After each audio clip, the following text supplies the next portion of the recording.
This is the VOA Special English Health Report.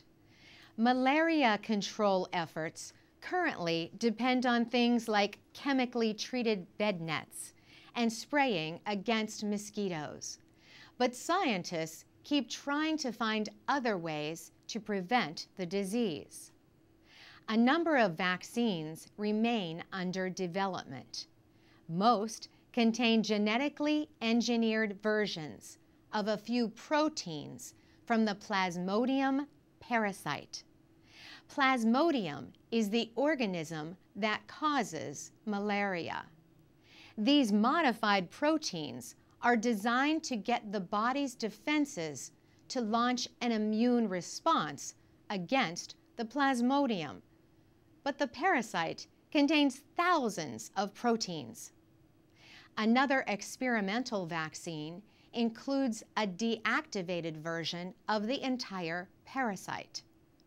Robert Seder is a researcher at the National Institute of Allergy and Infectious Diseases near Washington. So instead of picking out 1 or 2 or 3 genes, you have the potential for what we call breadth, generating an immune response that would be broad rather than narrower. Radiation is used to weaken the parasite so it cannot make people sick or get spread by a mosquito. To make the vaccine, scientists use the parasite at a time in its growth when the organism is called a sporozoite. The idea has been known since the 1960s. But Mr. Seder says a discovery by a researcher at a vaccine company cleared the way for progress. The major breakthrough here was that my collaborator, Stephen Hoffman at Malaria, developed a method where he could isolate the sporozoites and purify them so that they could administer it as a vaccine to humans. And no one thought that that was possible. But no one knew either if the weakened sporozoites would activate the immune system to protect against malaria.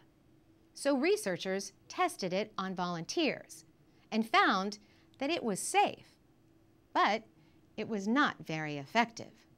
Only 2 out of 44 volunteers were protected when bitten by malaria-infected mosquitoes. To find out why, the researchers tested the vaccine on laboratory animals. They decided that the problem was the way the vaccine had been given to the volunteers. It was injected into the skin to simulate the bite of a mosquito. Mr. Seder says it would have been more effective if it had been given directly into the blood. However, vaccines are generally given by mouth or injected into the skin or muscle.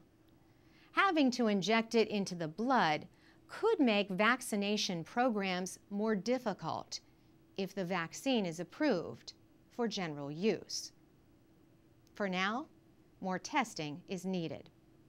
A report on the testing appeared in the journal Science. For VOA Special English, I'm Carolyn Presutti.